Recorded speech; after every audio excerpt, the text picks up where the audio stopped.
Major funding for these broadcasts has been provided by grants from New York Community Bank, Capital One Bank, Eastern Consolidated, M&T Bank, Sterling National Bank, Meridian Capital Group, Customers Bank, Aerial Property Advisors, Perfect Building Maintenance.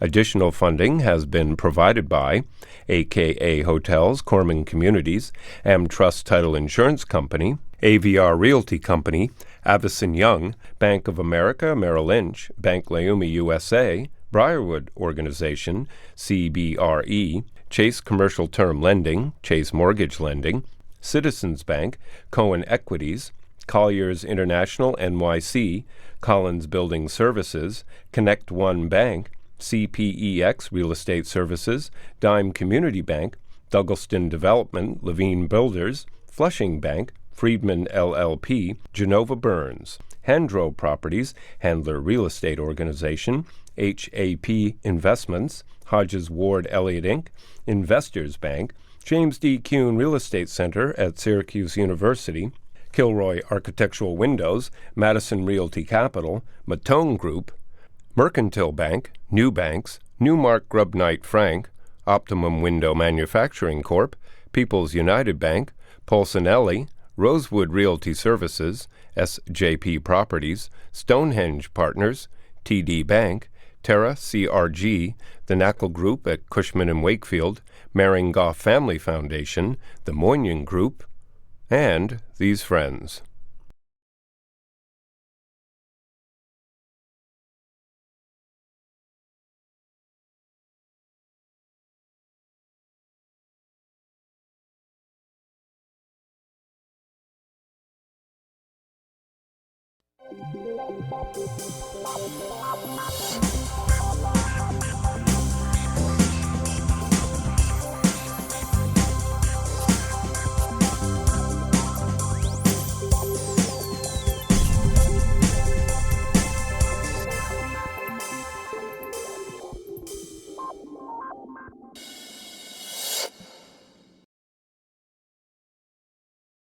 These are new terms: co-living, co-working, crowdfunding. I don't know. These are items that you hear in the newspaper. You look over around. This is the world today. So today I've brought in the gurus of this subject to talk about it. So from the world of co-living, we have from Arkansas, Brad Hargreaves, who is the founder and CEO of Common.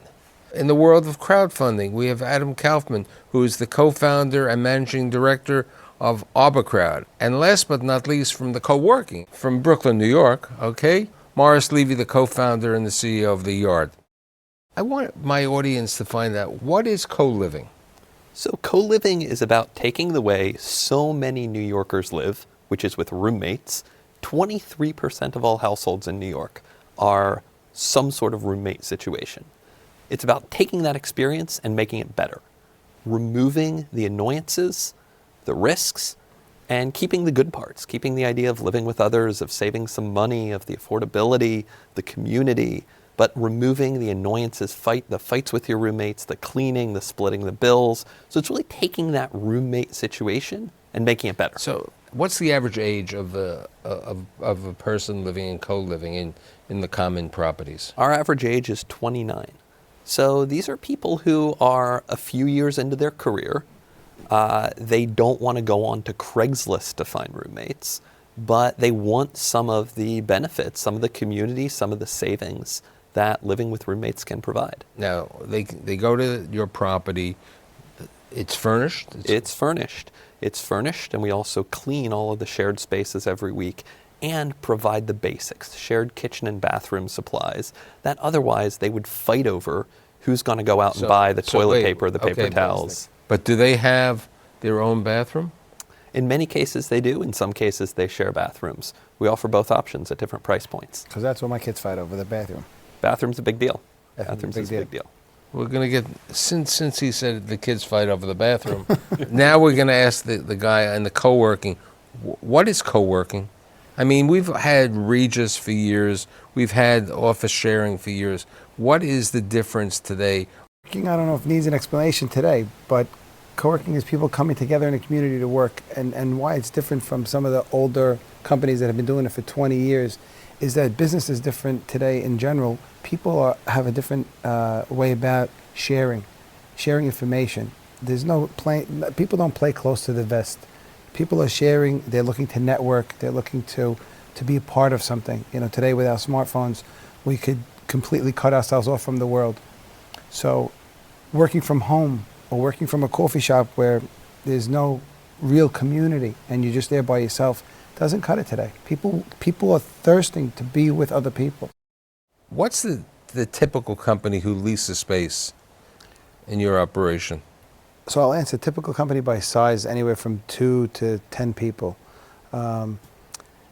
There's no typical industry though, because the industry really is going to change from location to location, which is a great thing, because then you get a great mix. So for example, you have an operation in the Upper West Side, and then you have one down in the Lower East Side, and then you have Brooklyn. What's the different type of tenancy, would you say? So Brooklyn might be a little bit younger, creative. You have a lot of arts in Delancey, in the Lower East Side. Then when you get uptown, the community is a little bit older, and there's a lot more financial institutions. They have people trading, small funds, financial As Brad was saying just before, you know, people get their own room in his place. In your operation, going to your website, you have the opportunity of getting a desk, a workspace, and you have an opportunity of getting an office. Private office. Where would you say, what's the combination? More people have offices or more desk space? People want lockable spaces, yes. It's skewed heavily towards lockable spaces. People want to be able to lock their things at night. They want to leave their computers, and they have teams. So they'll take up space for 4. They'll have a team of 4. A lot of people will come in and have a team of 10. They'll take 2 4s and a 2, so that they could have different people in different spaces. But they're all using the common areas together. Brad basically said he's at the 29-year-old is the average age over there. What would you say if you had to skew it? And I don't want to.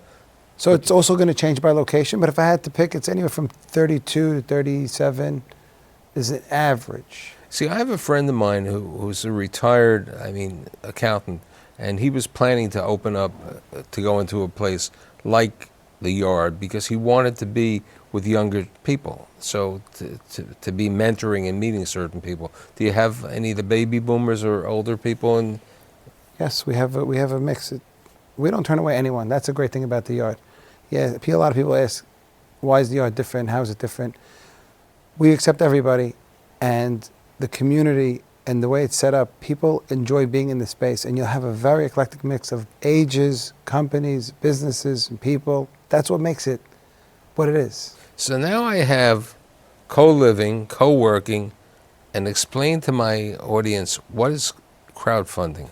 So crowdfunding in commercial real estate is giving people access to invest in commercial real estate all entirely online. As you know, commercial real estate's typically been closed off and reserved to people who have access or are an institution to invest. Now you can simply go to a website and see all of the same information that these institutions are seeing, that these high net worth individuals are seeing, and you can make that investment decision on your own terms and have that access.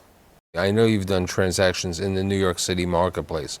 You did something, the York Avenue portfolio, and then you had a Brooklyn portfolio. So our sweet spot is multifamily. We look at about pretty much B+, B- C+ assets. With a wider range of stories, as every investor has a different appetite, but we look to appeal towards different appetites. However, we recognize that we have an expertise in an area that we've been practicing for over 30 years. You know, as they would say, maybe I'm doing a marriage of all 3 of you, okay?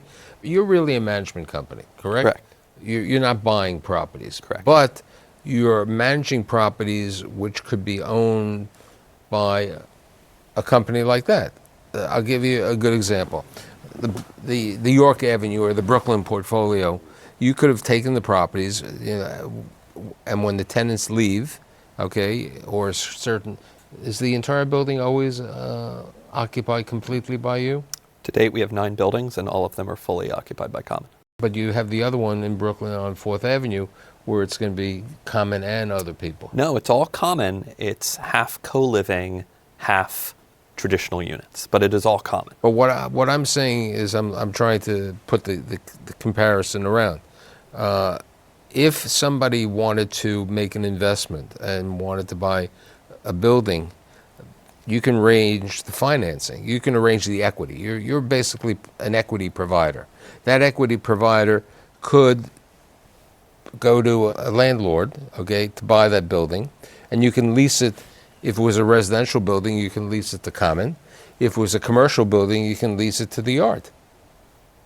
Technically, yeah. The differentiator for us is that we will never be all of the equity in one transaction.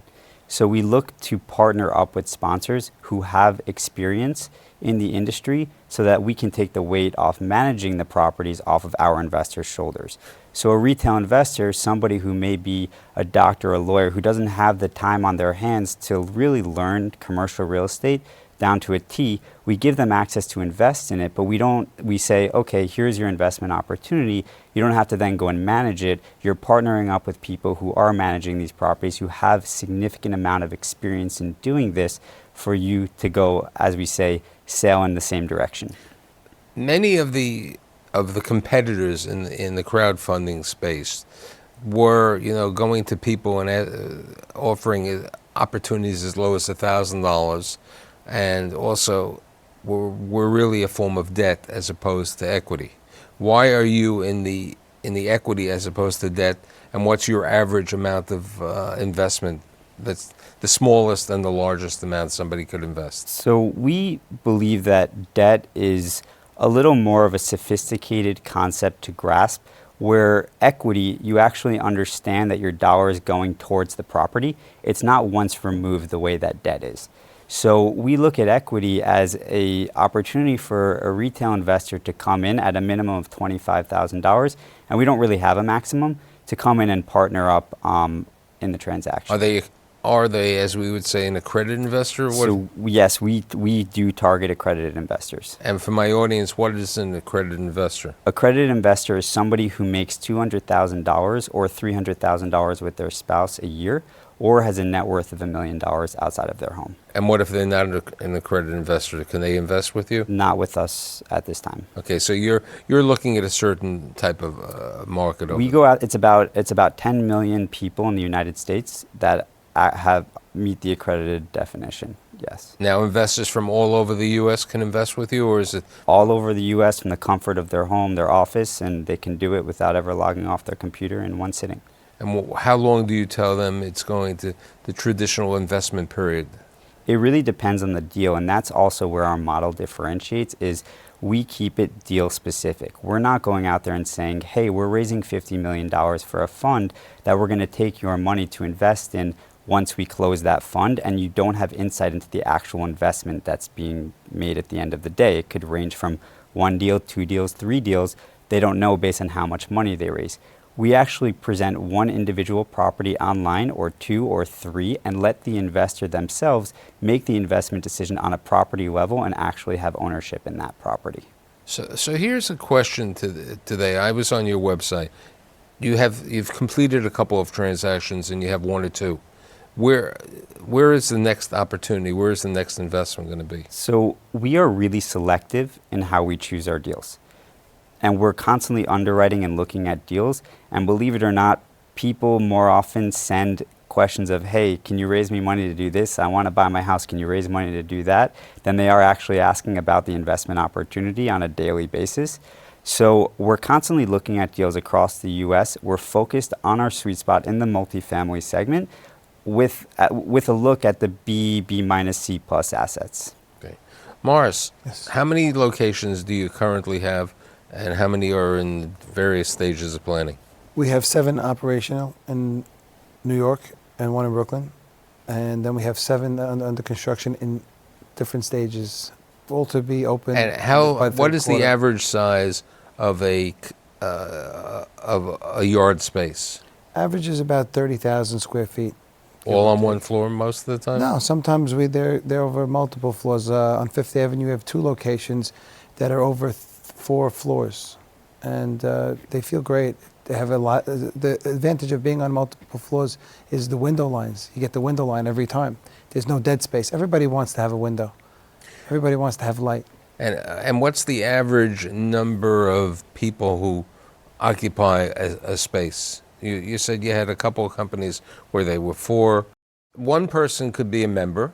Okay, Correct. it could have a space. And there could be a member company. Right. 6. What's the average number of people who are a tenant per company, let's say? They could be one person? Yeah, anywhere from 2 to 6. So that's it. Okay. Correct. You're not getting, let's say, somebody who has 10 Average. desks. We do that a lot. We ask for an average. We do have a lot of companies that are larger and would actually pay for them to take their own space. But they don't want to buy the toilet paper. They don't want to worry about the coffee or the cleaning, and they want that community.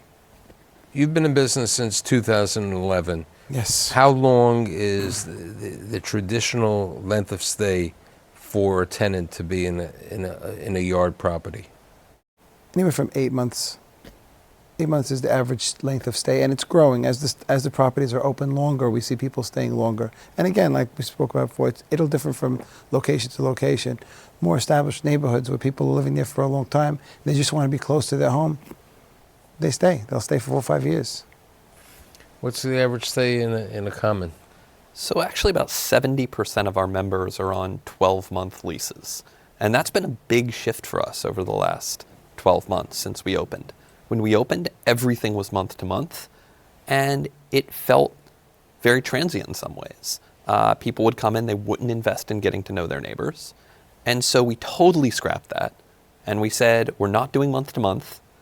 We are going to set up a pricing scheme that really incentivizes people to get on 12-month agreements, and the minimum stay is 6 months. So at this point, our median stay is 18 months, and that's growing every month. So we're getting more data in, and more of our members are going on 12-month agreements. What's the profile of a tenant? Profile is in? Age, occupation? It's a wide swath. Male, female? I mentioned it's about 50-50 male-female. This is a concept that appeals to a wide swath of people. Women live with roommates, men live with roommates. Median age I mentioned is 29. And occupation, it's, we draw from the tech industry, the creative industries, finance, law.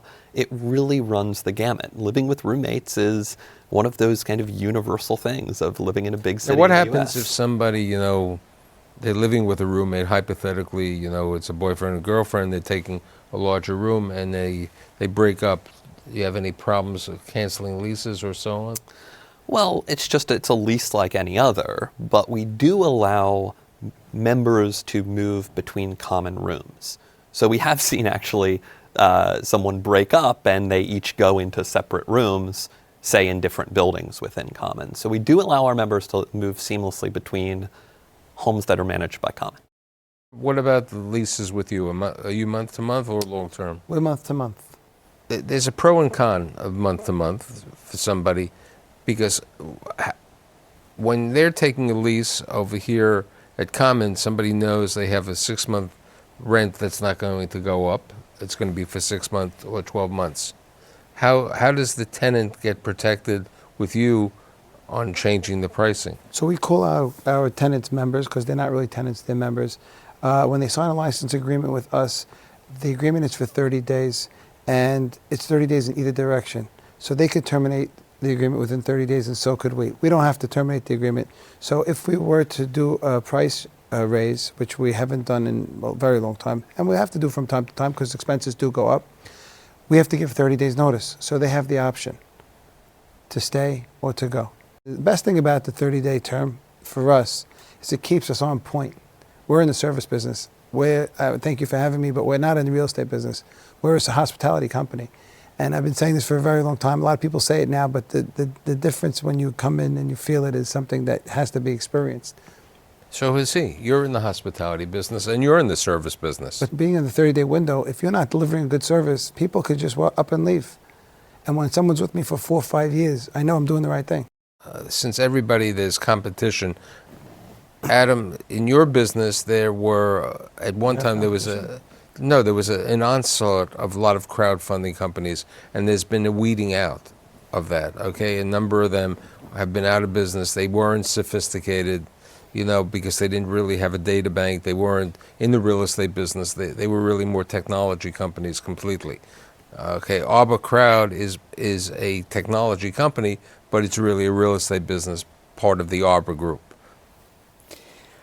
Since 2012, when the Jobs Act was passed, so many companies struggled to get up and running and create these marketplaces, like you said, that are technology companies. And what we believe in and what we do is three things that ultimately define us and that have been proven successful so far is who is the sponsor, how long have they been doing what they're doing, and what's your partnership like with them? What are you giving them? What are they giving you? Are they giving you all of the materials, all of the insight into the properties that they're seeing for you as an investor to make an educated investment decision that you ultimately feel comfortable with? So at the end of the day, it comes down to what's the real estate experience like, how long have they been doing it, and is there a strong partnership there? You have plenty of competition. You have, as we said before, there's this WeWork who allegedly has a WeExa, okay, who has a valuation in the billions, okay, and then you have a variety of mom and pops and large and so on. What differentiates you besides the fact that you're a hospitality company? Okay, I wasn't going there. service? What differentiates us is if I dropped you into any yard, you would know that you're at a yard location. If I dropped you into any one of my competitors, you may not know which competitor you're at, and you might think you're at one of the others. So aesthetically, our spaces are a yard space is an authentic space. It's a unique space. It's not just another glass to glass to glass cubicle situation. That's one of the many differentiators. Give me the other differential. It's not all about me here today, so. No, but we're getting to him in a second. The service is something we have to talk about, and the team. The team is so important. And in a 30,000 square foot location, the people could really make genuine relationships with the members and bring that community together. Like Brad was saying, it's all about community. What makes you different than the other We Live and other people who are in the business? Well, for one, there's a really big space. We've gotten over 15,000 applications for 350 rooms we've opened thus far. So how do you way make oversubscribed. Okay, so how do you make the determination? And this is a double question for each one of you. We understand how you make a determination on the properties and what you're going on. How do you make a determination of who you should rent the space to? So we have a very basic application. We have an interview. We have a financial check and a background check. Once you pass those things, and it's a very basic system, the first person to put a deposit down on a room gets the room. We can't be going through applications picking like, oh, we really like this one. Okay, and what about their financial strength? Most landlords, look at certain types of amount of money per situation. How do you make the determination that this person is, I don't want to say an axe murderer, somebody? Well, certainly there's a background check, which we run on everybody. And also there's an interview that our team does, which is really basic, looking at, does someone want to participate in the community? Do they understand what they're getting into? What events do they want to run? Do they want to lean in? We're not the ones creating community. We are a facilitator. That's all we are. We just open the door, and if the right people come in, that community will really shine. How do you determine if you shouldn't rent, to me or to someone else? I don't know, but for most people, we don't discriminate. We're very similar. Whoever signs up first, if they fit and they want to join us, we're open. That's one of the great things about the yard and creating the eclectic community is not turning people away. I've heard some people want to have an application with a picture. That's not what the community is about. It takes all types to make a beautiful community. As a landlord, okay, even in the hospitality, hotels are certain type of things. Hotels take a credit card, so they know that they're getting paid. Do you take it out of an ACH or? We do both. Yes, we do both. We specifically use ACH. We require that all members sync their bank accounts with us. We do everything electronically, and we automatically debit them. So this way you don't have a collection problem. Absolutely. And he doesn't want to pay the fee.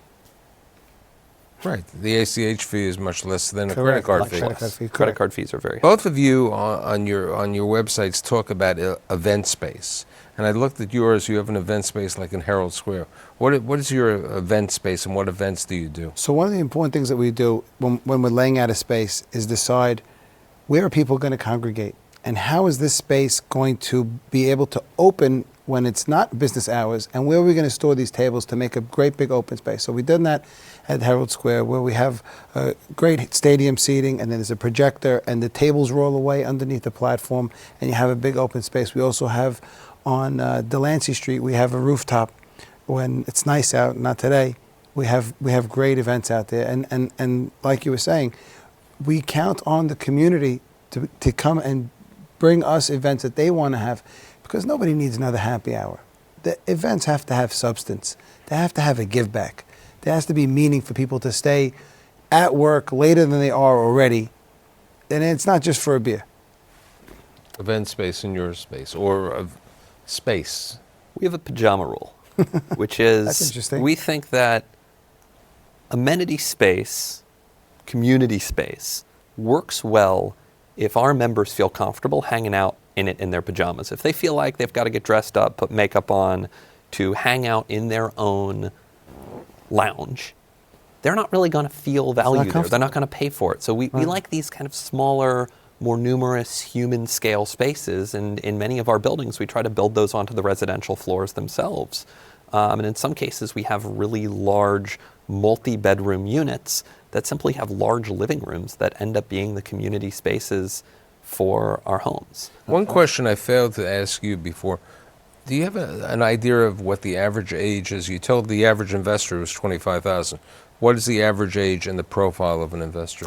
You know, the age range really is pretty wide. You have everybody. You have someone who's 29 years old, and he has been successful, and he is not responsible for a family or supporting a significant other, and he has some money to put aside, and he says, okay, this looks like a good investment opportunity, because what are his alternatives? He can take a gamble on the stock market, or he can just literally So that's a nothing 29, bank. but do you have Then the we have- older baby boomer? We have people who are retired, and they have they're looking to just, you know, make some more money, and they can afford to do so. And then you have people who are in, you know, working, and they have to send kids to college, and they would like to make some money on the side as well. So in summation, the true emerging trends I've brought together today: the co-living, the co-working, and the crowdfunding. And I think that the strong will survive, the good people will be there, and hopefully later on, when my 17th season starts in September, we'll get you all back, and we'll have you. I'd like to thank Brad, Adam, and Morris, and I'll see you next week. Thank you for having Thank us. you. Thank you.